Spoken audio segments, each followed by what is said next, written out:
Hey, all, my name is Bryant Young. And Derek Chaney. Here with the Decent Dads podcast. Hey, it's a brand new episode this week. That's right. Another one. With, It's another one.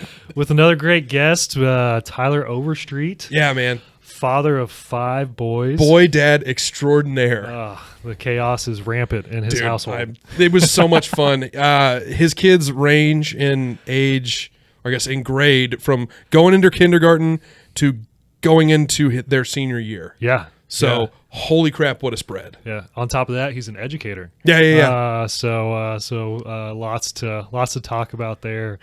You know, he had some great dad advice, great stories, gender reveal gone wrong. Yeah, that's a really good one. Just a ton to unpack, honestly. Yeah. I think people will take a lot of value from this one. He's had a lot of good words of wisdom that I'm going to, frankly, take a lot home from this one. So 100%. I think we jump into this, DC. Let's do it. All right. Decent Dads Podcast. Here we go.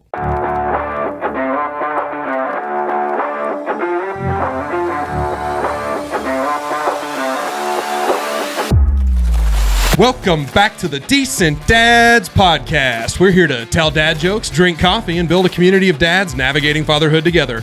I'm Bryant Young, fearless leader, co-host, girl dad, and your friendly local insurance agent based out of Springfield, Missouri. And now, before we get started on today's episode, please help me welcome the coolest co-host with the most, a fantastic father of 3, and the home loan expert. Folks, put your hands together and welcome the incomparable Mr. Derek Chaney. How are you, Derek? Stop. You're flattering me. Okay, it's fine. Sorry. Doing fantastic. You know, it's a good day for a good day. It's a good day. Got another great guest on here. Yeah, we do. Tyler Overstreet. So we're excited. I'm excited for this one, man. Get into some of his stories. I'm sure he's got some good ones. Oh yeah. For us, but we also have some hoppy coffee in here. Sure we do. So who do we have to thank for that? Yeah, these coffees are actually brought to you by our friends at Buff Studio, the official coffee sponsor of the Decent Dads Podcast. Buff Studio is a full-service architecture, engineering, and design firm with offices in Bentonville, Arkansas, and Springfield, Missouri. Learn more at buffstudio.co. Buff Studio, thank you for your support of the podcast and Decent Dads everywhere. Buff Studio, be a buffalo. That's right. That's right. But no. And now the ad stuff is done. That's right. That's right. Well done. Made the NIL joke off air. So that just funny. made me think about So that. funny. We need to work on that for Yeah, we do. podcasts. But anyways, no. Like a decent athlete. Sorry, please continue. Ooh, there's something. Now we're talking. There's a lot of athletes that could fall in that realm. Me. I know a few. Yeah, You got a couple? I know 3. But no, excited to talk to Tyler today. You know, Tyler Overstreet, got to know you. It's been probably 10, 12 years ago, through basketball, through mutual friend, whatnot.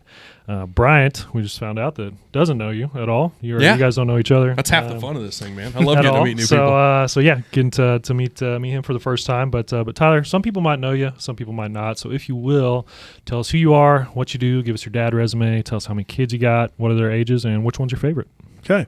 So Tyler Overstreet, I'm the assistant superintendent at Republic Schools, entering my 10th year in Republic, 18 overall in awesome. Education. Didn't realize it'd been that long. With the start of the upcoming school year. My family, my wife Courtney and I have been married, don't have a specific number on that as I sit here today. It'll come to me here in a little bit, but we're No married. pressure. We won't tell. Yeah. He told us ahead of time. Sure He's just been thinking she's about this a not lot. gonna watch either, right? So married. I believe it's going on 18 years coming up. So, and then we have 5 boys together. Good grief. Yep, 5. Good grief. So starting with our oldest, Jackson, who just turned 18. Our next one's Brennan. He'll be 16 next Friday. And then Dawson, who's 13. So that's 3 teenagers in one roof. Holy crap. Yeah, she's a saint. Yeah, I bet she And is. then Cannon, who is 9. And then Brecken is 5. Oh my So gosh. that's the Good Overstreet grief. party of 7. Wow. Got the basketball team. Yeah, I'm telling you. That's awesome. I'm so excited to dig into that because that's just fascinating. Because we've had some people that have had a ton of kids, but you're tied. I think that's tied for the most bio kids. Probably, especially like still in the house. For sure. Yeah. Yeah. Yeah. 5 in the house. That's awesome. That's wild. Yeah. So you've got a broad spectrum of ages in there too. So you've got almost 20 years worth of experience with tantrums. We were joking about this ahead of time. You're like, yeah, I couldn't really think of one. And then my wife reminded me that, oh yeah, one happened today. Mm-hmm. What kind of tantrums have you been dealing with? Yeah, so we were driving in the car this evening. It was my wife and I, our almost 16-year-old and the youngest two. And as we often have to do with the pace of our lives, it was dinner on the go tonight. Sure. And so we had chicken nuggets in a Tupperware bowl with some ranch tucked away in the corner. Just pass it around the back seat. And so this was my 5-year-old's dinner of choice tonight. Understood. The other two had sandwiches. But as we were driving, happened to knock the Tupperware and some ranch got on the top of his hand.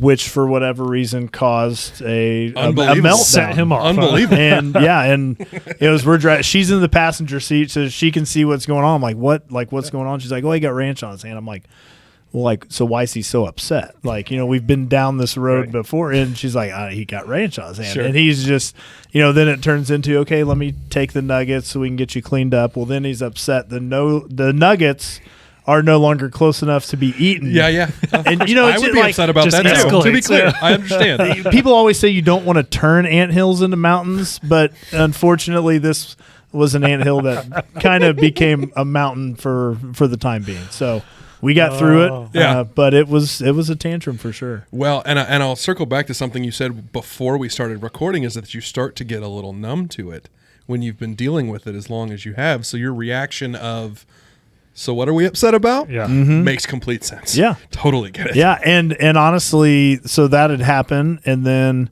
we were just kind of talking about this tonight, that, I was going to be gone, and talking about some different things. I'm like, I'm trying to think of some tantrums, and she's like, do you not where were remember you? what happened where 5 minutes ago? I was like, oh, yeah.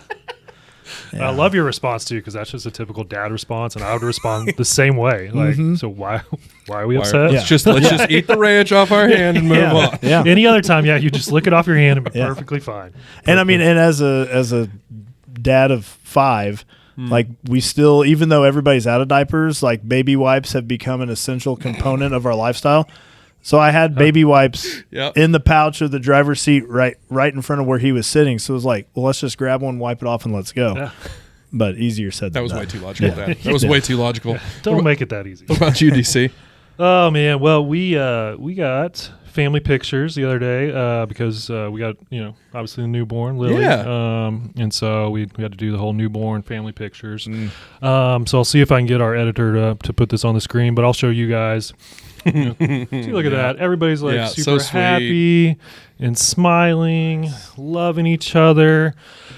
That was not the case at all while all this was going down.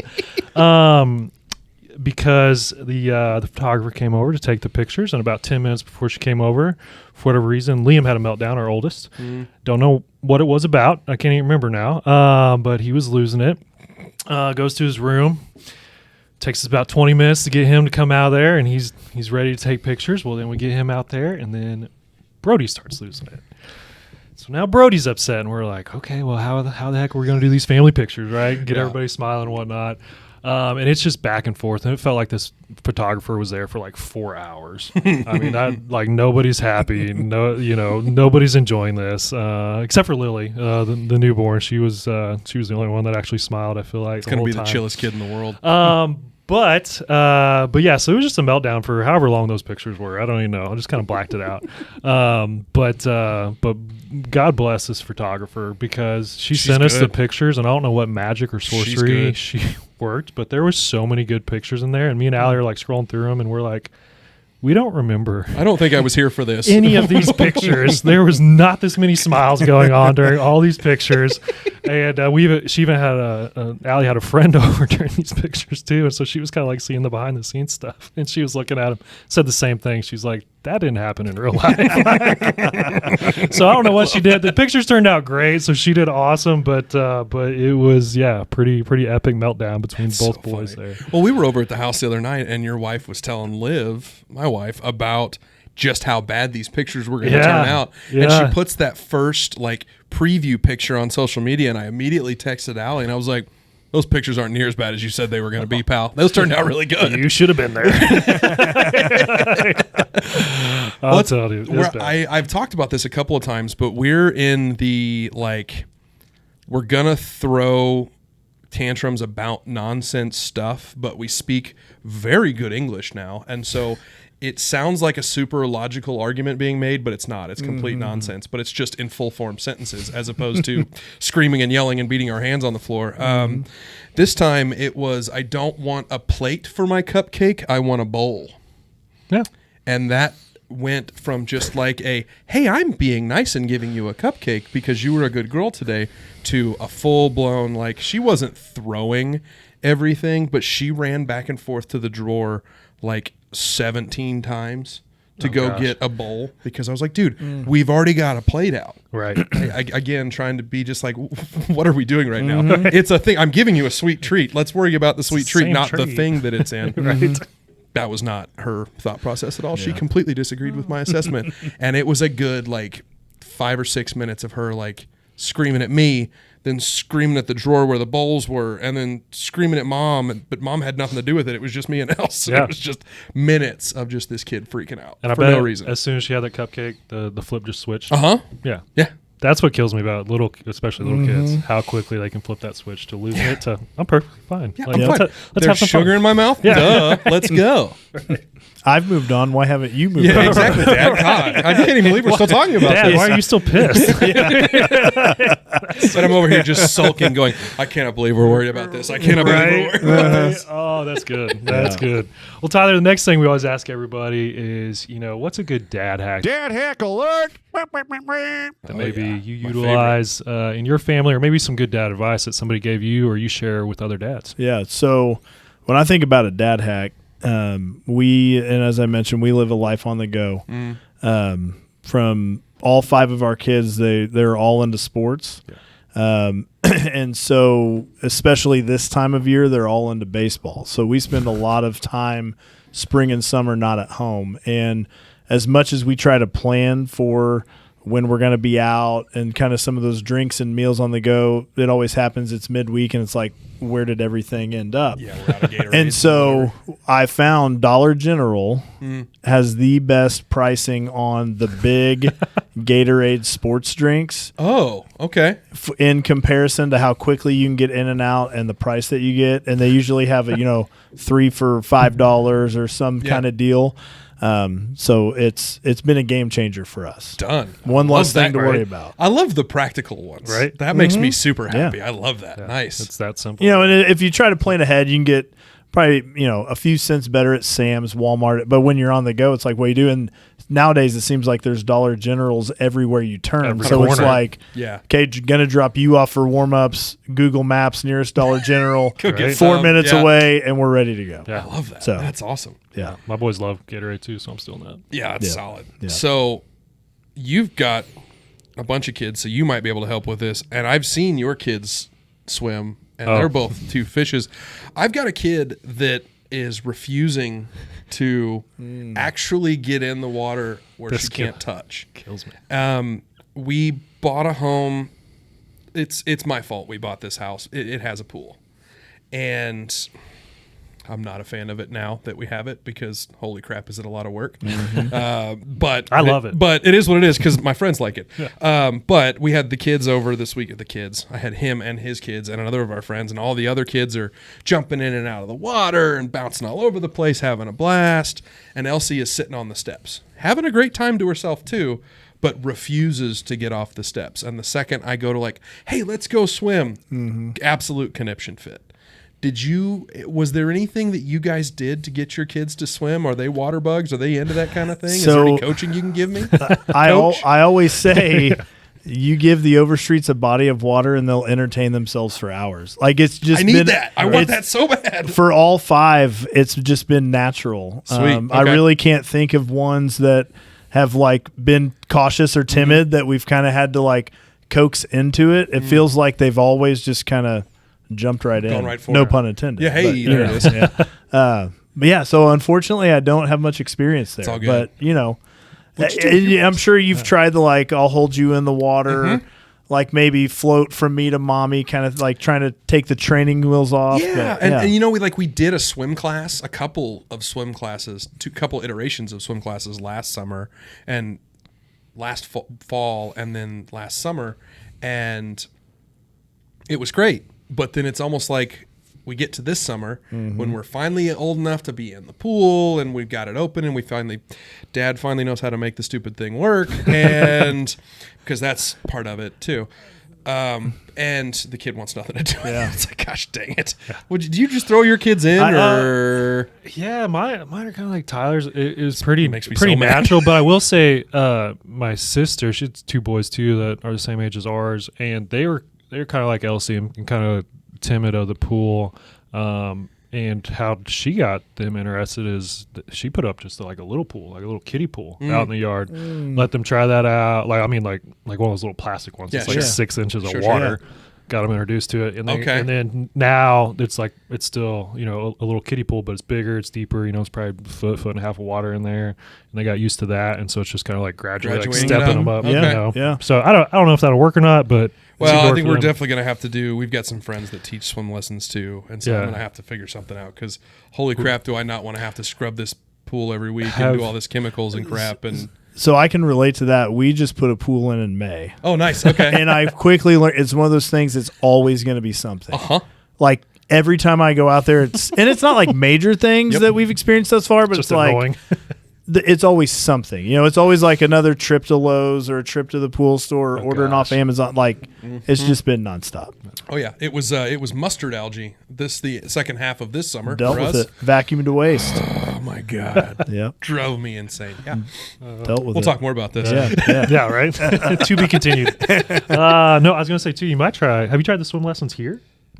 That's what I'm going to do. Okay, I'm going to to see if Sarah wants to come over, and Yeah. because she did that with several of our friends' kids. Yeah. I'm going to see if Sarah wants to come. Please get my kid interested in the water because I need all the help I can Yeah, get. yeah. Well, my dad advice. I'm gonna sound like a soft dad here, but sometimes hugs are better than discipline. Okay. Yeah, I've really learned that with Brody, our middle one. Because he kind of has some anger issues. I know you've probably seen it whenever you've been around him. He just gets not as the dad, he gets worked up, and my natural instinct when he gets like worked up is just to discipline him, grill him, try to get him calm down that way. But and he does this a lot too, like right before bedtime. He just doesn't want to go to bed. Just typical little kid, just wants to keep playing, right? And so the other day, I don't even know what made me think of this, and I just picked him up and just hugged him, and hugged him for like probably 10 minutes, and he just calmed down, and then he was ready for bed and he's good to go. And I was like, that actually worked. Okay, so maybe we should try this other times too. Sure. And I've done that other times with him, and it works. And it's not like every time. I mean, he does just yesterday he was throwing shoes at the dinner table when we was trying to eat dinner, and so I was like, okay, well, that's not really hug worthy. So I picked him up, put him in timeout, had to physically restrain him in timeout, and he was losing it till he understood that was not right. But yeah, it's kind of given the situation. I think sometimes you just got to change up your strategy. So, Sure. Yeah, that makes complete sense. Yeah. Of course, you have to be able to catch them first. Yeah. Because that's the thing with Else right now too. She's super resistant to everything, particularly that Dad says. I'm not the preferred parent. I'm the guy in the house. It's all female dog, daughter, and wife. So I'm kind of the other direction. Yeah. I'm outnumbered the other way. Yeah. And Elsie just wants nothing to do with what I have to say ever. So, and last night she was just running away from me, and I was like, "Hey, all right, let's go do this thing." No, and just took off running the other direction. It's like, I know you want me to chase you. Okay, fine, I'll give in. And finally, it's just me chasing my kid around the backyard, just giggling in circles, just having a blast. Yep. Trying to lean into it. Oh right? yeah. Yep. Were you an educator or a parent first? So both kind of timed up right about the same time. Okay. So we had my oldest in July, Okay. and I started my first year of teaching in August. Nice. Oh gosh. Of 07. So no, take that back. He was 1. So I was a parent first. Got it. Did one prepare you for the other? Like, because obviously you had some education before you became an educator, so maybe there was some help there. Did one help prepare you for the other? So I would say too, in my background, so I'm a child of educators. Got it. So okay. my mom was too. an elementary school teacher. My dad was a high school principal. And so Oh, wow. Yeah, and was the principal when I was your there. Oh, yeah. Oh, yeah. Oh, yeah. Okay. Uh-huh. So I feel like that kind of helped me understand education, like seeing how they impacted people through their different roles. Sure. And so like that kind of helped me understand the importance at an early age. Mm-hmm. But I think having my own child definitely gave me perspective of like, if I would, if I wouldn't do this for my own kid, why would I do it for someone else's? So trying to look at it through the lens of, obviously not their parents, but like you want to do what's best for your kid. Why would you not want the same for others that are in your trusting care? Yeah. Interesting. Because we had a guy on who's a really good friend of mine, Nathan Carter, who was a manager of people before he was a parent. And he talked about the parallels in parenting and managing people. And so I wonder, and you as a leader within the school system now as well, I assume that not to say that the people that work with you are children, but I assume that it's probably helped having all the experience that you've had. For sure. That's awesome. For sure. That's super interesting. Especially the wide range of kids you have too. I mean, it's like you gotta, luckily with your experience as a teacher and educator and now, superintendent, from 18 to 5 is the youngest, right? Yeah. It's like how you deal with problems is drastically different with how you deal with the 5-year-old's problems versus the 18, right? Yep. So, I mean, how do you think, being a teacher educator has helped you from a parental standpoint too? Yeah. So, just kind of understanding developmental stages of kids at a deeper level. Like, so through really good. part of your education courses, you learn about different developmental stages, socially, emotionally, physically, and just kind of understanding what they may be going through. Sure. I will say that doesn't always enter your mind when you're in the heat of the moment. And you may, I have those moments where I look back, I'm like, well, I didn't really take into consideration he's 13 and his hormones are raging. And I showed no acknowledgement of that. I just went the hardcore discipline.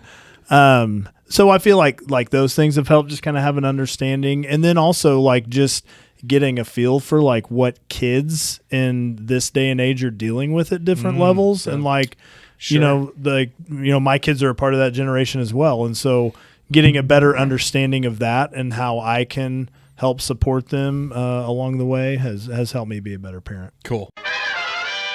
Well, Tyler, we just talked about, you kind of your kids spread in ages there, and kind of fun fact about you. You have a kid starting kindergarten here in a few weeks, and another one starting his senior year. Yeah. That's insane. Holy crap. Holy crap. Yeah. Yeah. So that's got to be like, for you and your wife, like a wide range of emotions. And so talk a little bit about that. What are you guys going through? How are you handling that? And just kind of go from there. Yeah. So it's something like whenever we had our youngest, we and just being an educator, I always play, okay, like what grad year is he going to be, right? And so it kind of plays. And shortly after he was born, I was like, hey, we're going to have a senior and a kindergartner the same year. And like, even though it was 5 years ago we were talking about it, it seemed like it was forever away. It's way in the future. Sure. And here we are. And so definitely a wide range of emotion because so my wife stays at home. Mm-hmm. And so she has some emotion in like the last one that's been home with her, even though he did part day preschool in the past, it's different. He's going to be gone all day. And then that her baby, the first baby, is going to be flying the coop here in about a year. You're going to save so much money in groceries. All right. I'm so excited for you guys. We need to. We need to. I have been known to lock the fridge and the pantry before because they will eat us out of house and home. I can imagine. Move. Yeah, I can totally imagine. Sorry, I didn't mean to interrupt your train of thought there. No, so yeah, it is going to be, and it's one of those things too. Like we've talked about it leading up to this point, but I couldn't say that it's actually hit us yet. That like it's here and it's happening. I'm sure when we get into some of the senior night stuff with sports and things and, first kindergarten program and all that stuff, it'll really hit us. But like it's caused me to reflect, like with my oldest getting ready to leave and like how, people say, and it's cliche, like it goes by so fast. Like Right. I'm realizing it now. And so it's made me like appreciate time with the younger ones even more. Cool. Because now I can relate to like how quickly it does go by. So that's, kind of having 5 and at different ages. But yeah, so I have tried to look at things on the positive side. Mm-hmm. Good for you. So I told her, I was like, hey, this past year we had 5 kids in 4 buildings, because we had the early childhood center, the elementary, the middle school, and the high school. So I said, now we've just got 5 and 3 buildings. We're moving up in the So world. even though it's like K to senior, Sure. we just have the elementary, the middle school, and the high school. Getting easy. So trying to put the positive spin on that to maybe get ahead of some of the emotion that we'll be going through. That makes So complete sense. Do what you can. You're Yeah. talking about everybody likes baseball. Yeah. Are the older boys playing together? So yeah, they were on the same team this past year. Now this past season, my oldest he played varsity, and then Brennan was a freshman. He played freshman. I guess that makes So sense. but So there's enough of a spread where they might not play on the same team. Yeah, Okay. but they all practice together and Cool. they do off-season stuff together, which, having my oldest that could drive, like that saved, like Ooh, yeah. he was transporting Dad act right him there, and the other one. So like they got to experience that together. Neat. So, yeah. So from dad kind of watching from afar, because obviously you're not on the Mm-hmm. field coaching or anything, how do they do together in the same practice? Little brother push big brother push little brother? Yeah, anything they like definitely that? push each other. And so I used to be, I played college baseball, and then I was a baseball and football coach before I got into administration. And so we will go have our own, like we'll go hit and throw and do those things together, us. They always want to go individually because they can be a distraction to each other. But I explain, like, guys, I've got you 3 that actually want to get better. The younger 2, like, just want to hit. We'll put them to the side. And so it is good, but it also can be a distraction. They will put up the dad defense that I call it.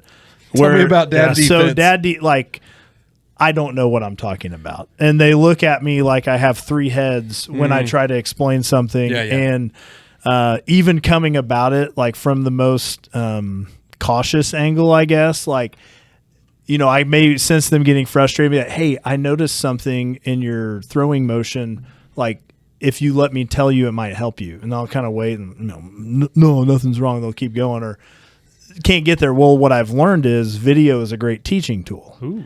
Yeah. And so instead of me, like I'll film some of that stuff like in game or at practice sessions, and I'll just send it to them. And more times than not, they'll circle They can back pick and be it like, up. hey, I was watching my video and I noticed this. So it shifts the conversation. Instead of me trying to bring it up, they'll bring it up That's themselves. their idea. Yeah. So, Love that. so that is, that's that may be another dad hack I Yeah, would offer absolutely. is Well, sounds like instead of trying to like point things out, just film That's it. great. And because, the old saying, coaching, the eye in the sky doesn't lie. Mm-hmm. And so That's the freaking truth. yeah. And so but yeah, there are times, we're very competitive by nature in our family. Everything's competition. So sometimes that can turn into some animosity, especially if younger brother is outperforming older or even vice versa. Sure. Oh yeah. So makes it interesting, but I'm yeah. st- I anticipate that. In I'm his house. starting to get glimpses of that. Mm-hmm. Like the competitive spirits are starting to come out over the silliest little stuff, right? And whatever one loses, it's a meltdown. Yeah. So yeah, I'm excited to see how that evolves. But real quick, this just made me think. So you have 5 boys. And I think Bryant introduced this saying to me. That little girls will break your heart and little boys will break your shit. Somebody told me that. It made so much sense. So do you still have a house standing, and how have you been able to manage Yeah, we man. do. the chaos in that house? So our house is a locker room. Like there's, Does it smell like one too? it smells like one. The things you hear in there are Yeah, what you would sure. hear in a lot. Sure. The things that you Your wife see in has to there love that. are in a locker room.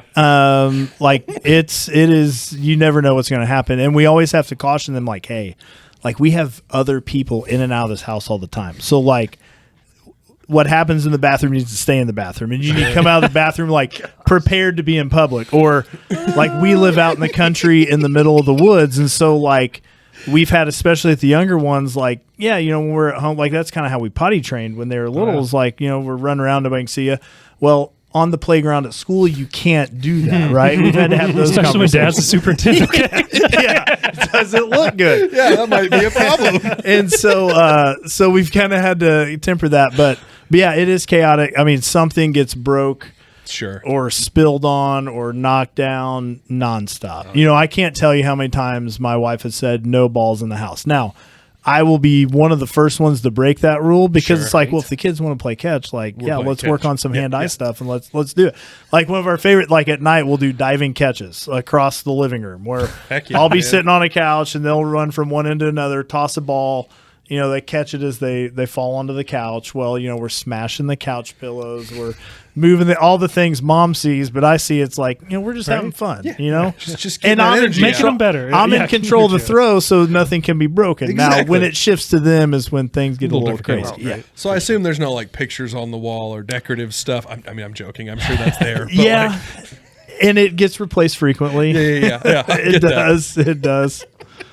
I love that though. I mean, at the end of the day, you have 6 dudes in a house. Like, I lived in a fraternity house. I know what that was like. Yeah. It's going to be a similar thought process. Yeah. Right. And when I use that line of like, it's like a locker room, other people who had the same experience, like, or probably similar to a frat house. Too. I'm like, I can probably see the connection. Tomato, tomato. Right? Yeah. Definitely. Oh man, I was just curious because got 2 boys and we're gonna get there pretty soon. So need all the I will say with the pictures though, not very many pictures still have the glass front. it's exactly So what I like was the thinking picture about. frame, it's a safety hazard. yeah, but the glass front is gone because it's been broken, and we are well past the point of replacing that. Oh, that made me think of another thing I saw on Facebook.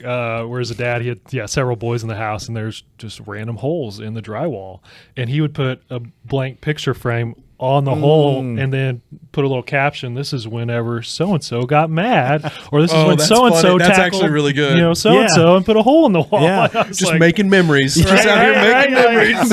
I'm like, that's funny. My wife would never let me do that, but good thought. No. Good thought, right? Yeah.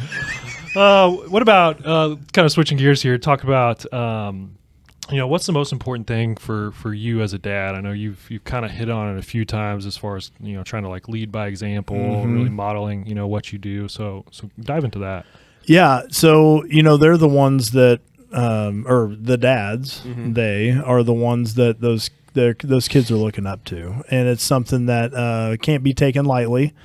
They see everything, the good and the bad. And so, always trying to model the right way, but also being humble enough that if something that you did isn't what you would want to see from your kids, being humble enough to circle back and be like, hey, I made this mistake. Like, this is how it's hard to do sometimes. 100%. Like, this is what I should have done in the future. This is what I will do. I just want you to be aware of that. Right.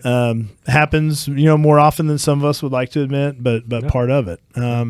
I think too, it's important. Like, faith is very important in our family, and so making sure that they have that relationship with Christ, and that we keep that at the forefront of our family as well. And then just family for us. Like, family's huge. I come from a big family. We have a big family, and I tell them all the time, like, there's no 5 people in this earth that have the same makeup that you guys have. Like, you guys are the 5 unique, like, always having each other's backs, always looking out for each other. Those things are really important. Cool. And I would say too, like, another thing that we've talked about lately, like this day and age, like making sure our kids know what's right and what's wrong, and that it's not necessarily the last thing that you heard or saw on TV or social media or the internet, and making sure that they have the right morals and the right values to be able to navigate things and know what's right is right and also what's wrong is wrong, and not being afraid to stand up for what's right, because I feel like that's something that's kind of become a little lost at times in our society, and wanting to make sure that we have, my wife and I, 5 strong young men who know what they need to be doing, and being able to stand up for what they believe in. That's cool. Well, and you said something that stood out to me and really resonated with something we've talked about several times, that, a lot of times as a dad of young kids, you don't really know if you're doing the right thing. And I guess you're going to find out in 15 years whether or not the stuff you decided to do when your kid was 3 is going to be the right thing when they're 18. Yeah. Except he gets to know. Right. Because he's been doing it long enough that he's had those 15 years and now he gets to see that stuff manifest in his 18-year-old to now when he's talking to the 5-year-old, he knows. Schroeder actually said something else that was funny that I'll talk about in a second, but like, that's kind of worked for the other one, so hopefully this will work for the other one. Except Schroeder said something to us at one point that was like, well, when you're baking and you put 2 eggs and a pound of flour and some milk in there, that's going to make pancakes or that's going to make a cake. The ingredients when my kids was, me and my wife and, we're the ingredients and then the kid is the cake. Well, we did the same thing and got 2 very different. You got 5 very different things that happened there. Yeah, but have you? I mean, obviously, you've gotten to be a better dad just with experience. I assume. Yeah, for sure. And were there some things that you did early that, like, holy crap, it actually worked, and now you're getting to put that in with the younger ones? Yeah, I think about I think we were off air. We were talking about like you. Sometimes you have to treat ones differently based on kind of what they respond to. And so that's crucial and that's like having a relationship with each of them individually where them and kind of what makes them tick and what makes them go.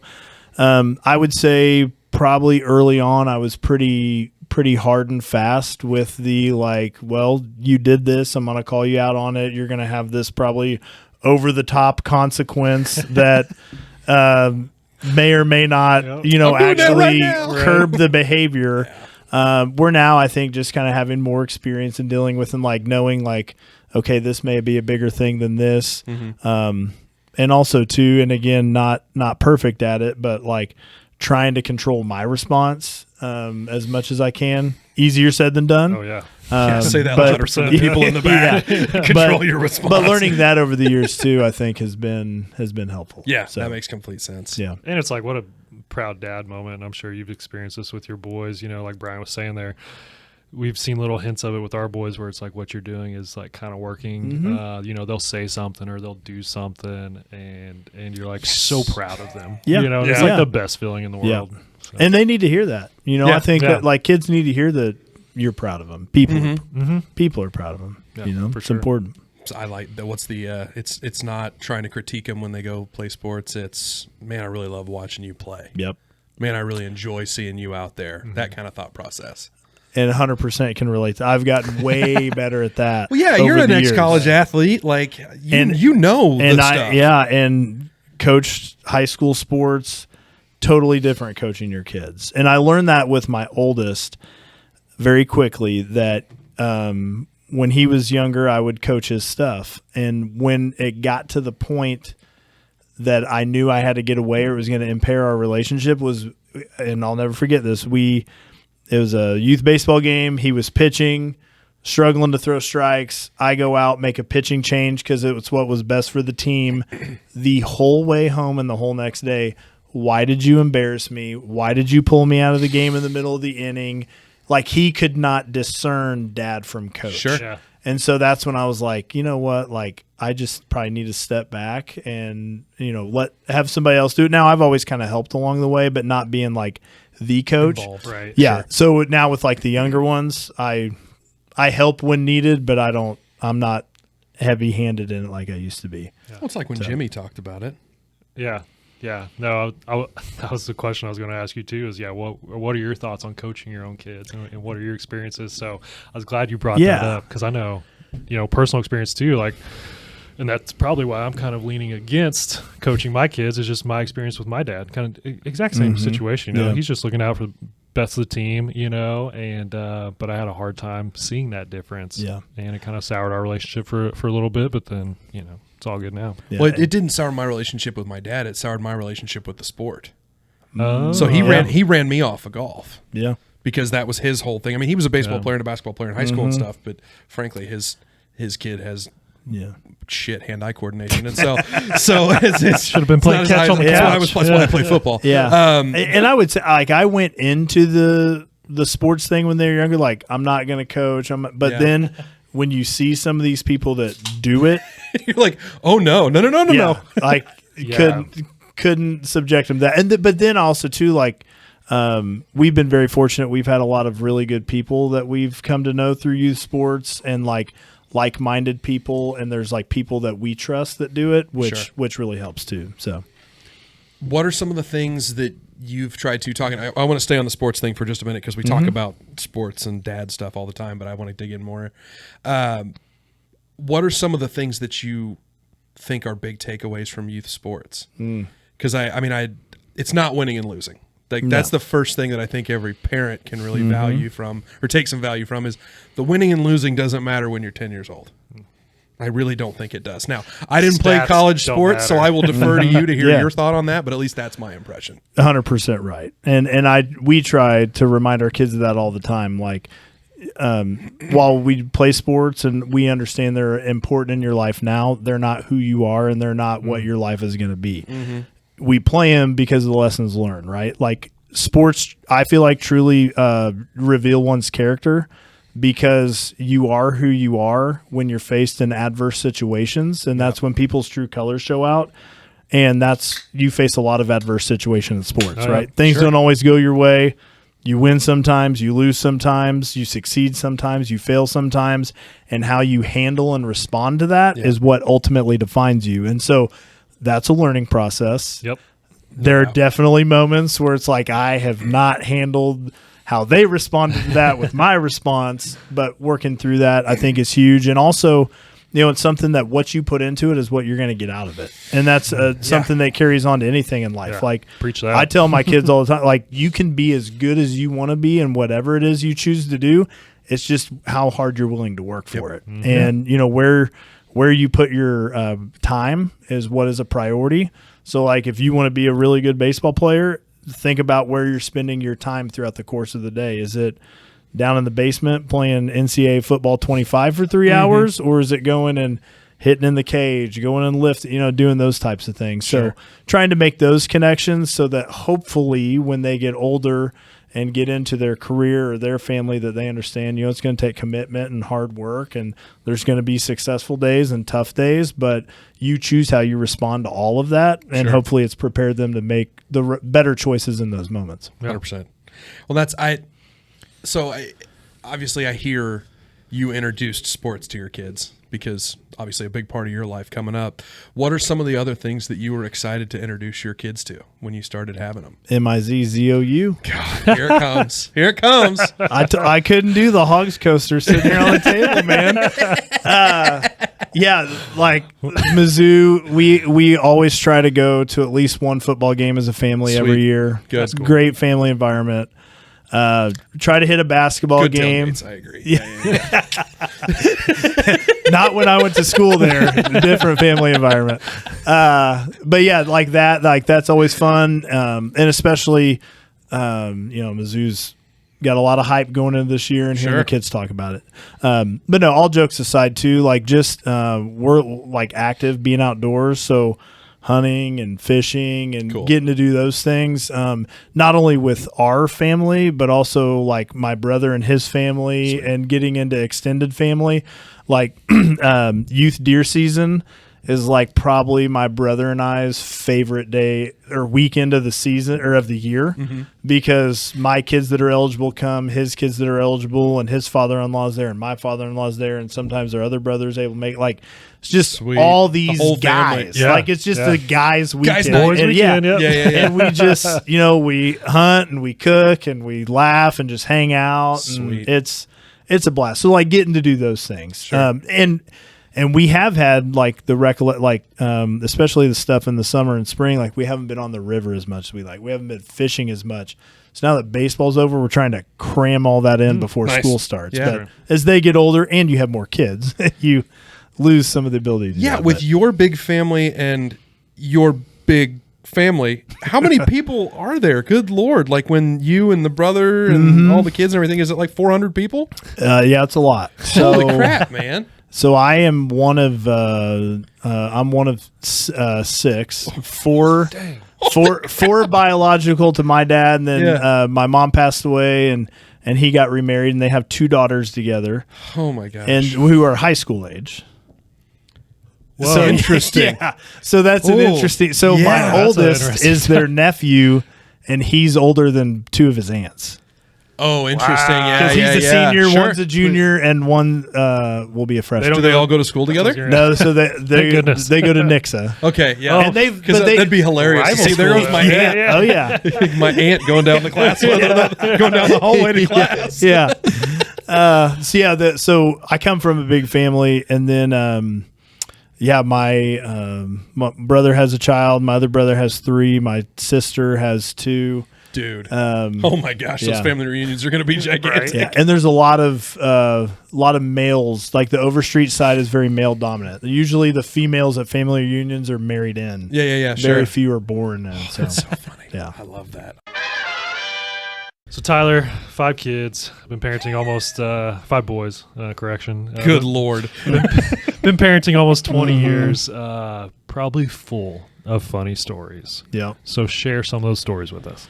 So the first one that comes to mind is, and it's a question we get frequently, like, "Oh, you have 5. Like, were you trying for a girl?" It's like, well, 3. The 3 were our plan. 4 and 5 were God's plan. Trust in His plan, but it was totally God's plan, right?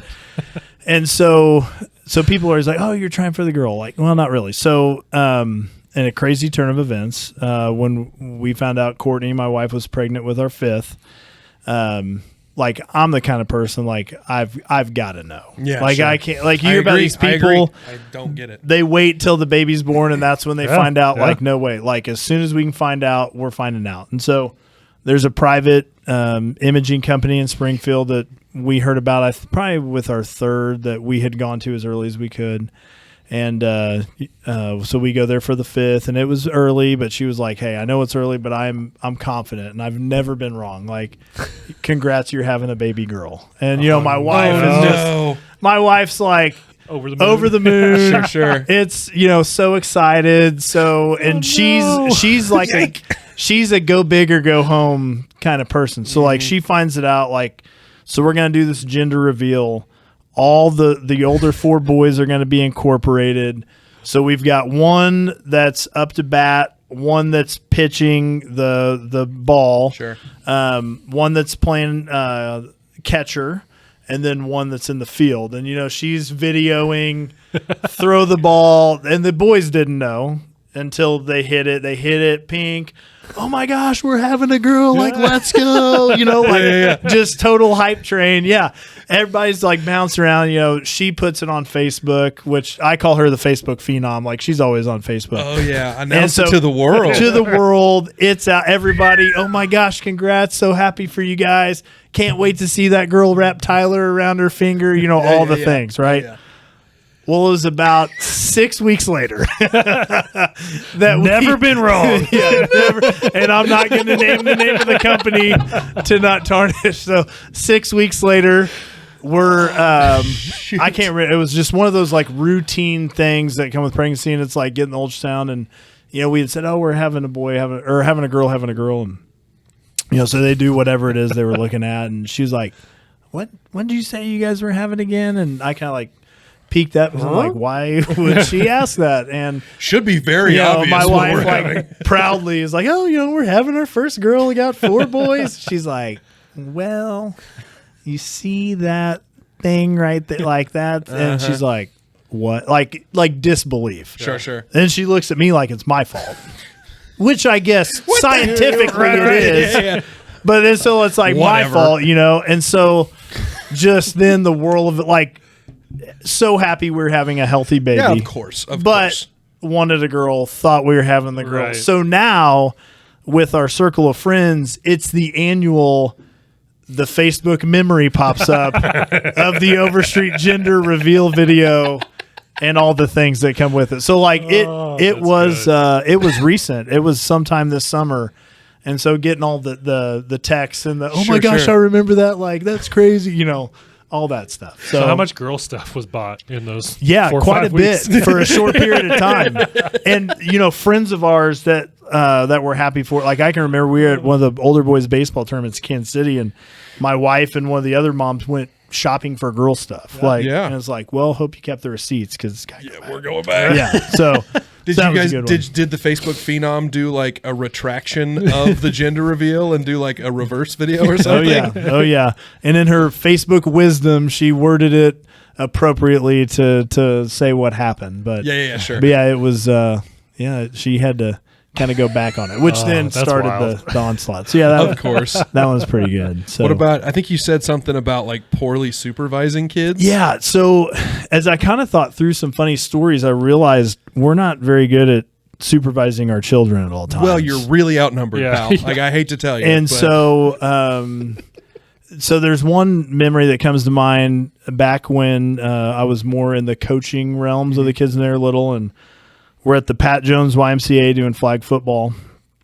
and I'm out on the field, doing the coach thing, and my wife's on the sidelines talking to some people, and I kind of noticed, like, just catches my eye. So if you're familiar with the Pat Jones YMCA, there's that basin that they play the flag football games in. There's a big hill leading up to Republic Road, and I happen to be facing that hill, and I noticed there's like some people like chasing something up there, and I'm like, that looks like Little Cannon, my fourth one. And so looking back, like, it wasn't enough for me to leave the field as the coach.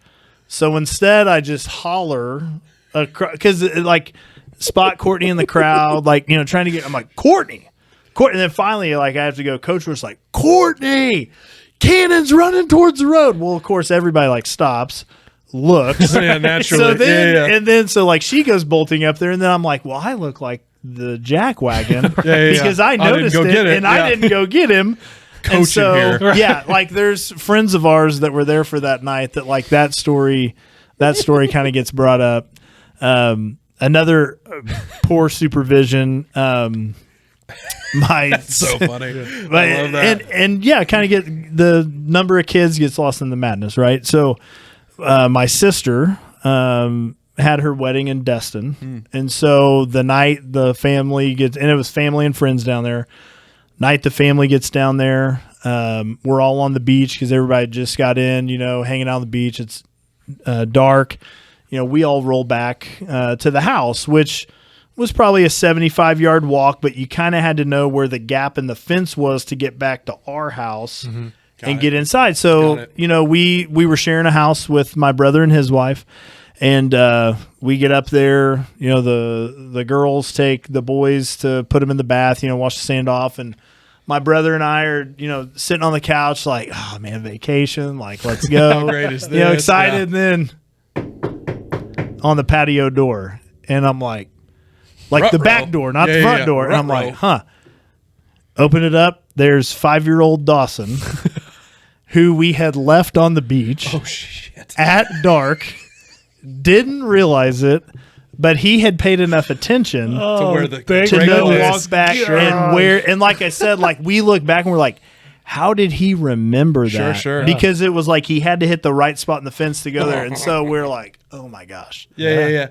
Yeah, that was kind of a dad fail moment, but kind of funny looking back. The beauty of being outnumbered. Back, it's funny. Yeah, looking back is funny. Yeah. Beauty of being outnumbered, I guess. So, what about overreacting as a parent? Yeah, so I do, like, my initial reaction with anything is like the fast and hard discipline, and having boys at widespread of ages, and I was the oldest. My dad used to tell me the same that I tell my oldest, like, hey, you're the oldest. I expect more out of you. I'm going to hold you more accountable because I'm going to set the tone for what the others see.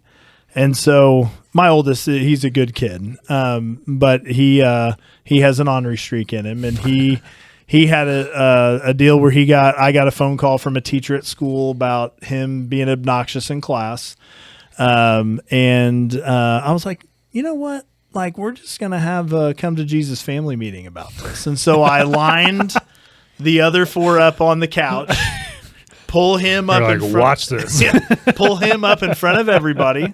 Like, hey, how about you tell your brothers what you did? They then watched me get onto him a little bit. Then, okay, so, like, here's your consequence.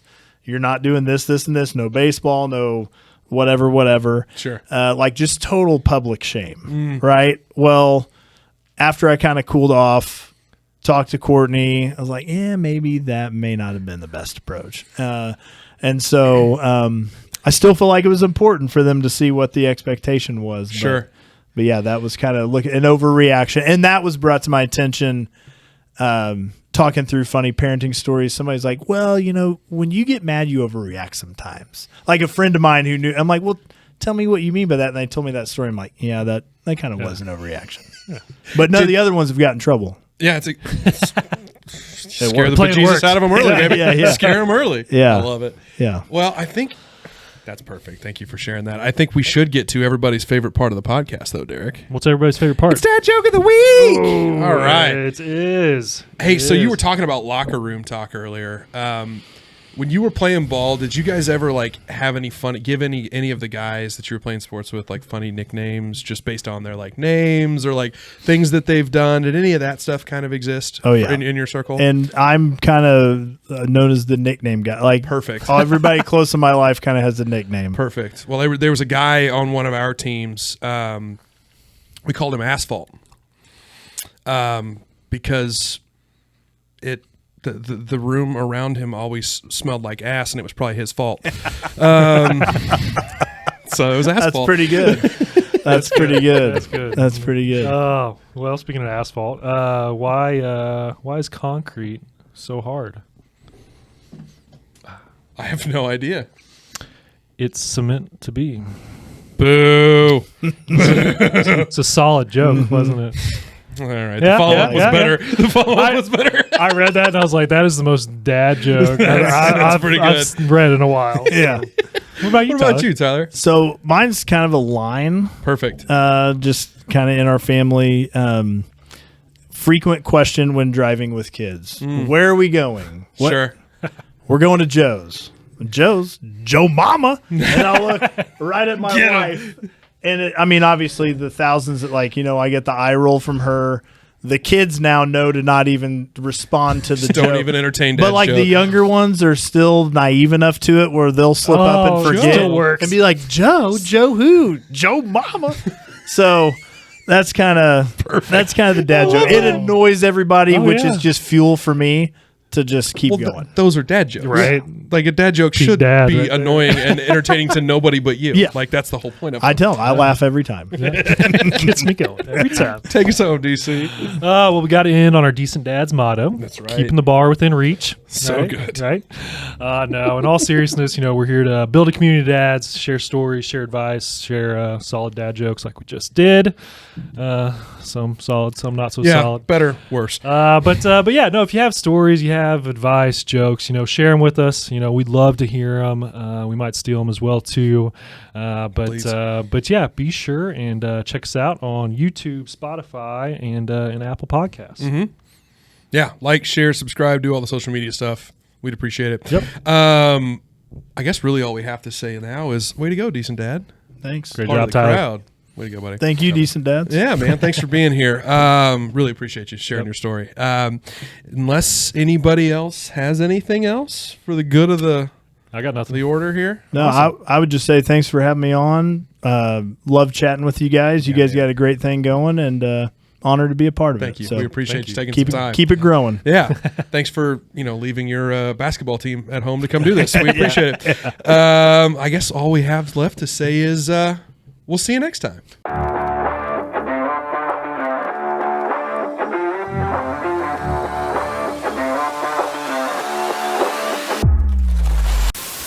My dad would not say I'm coachable, but I mean, would any dad really say that though?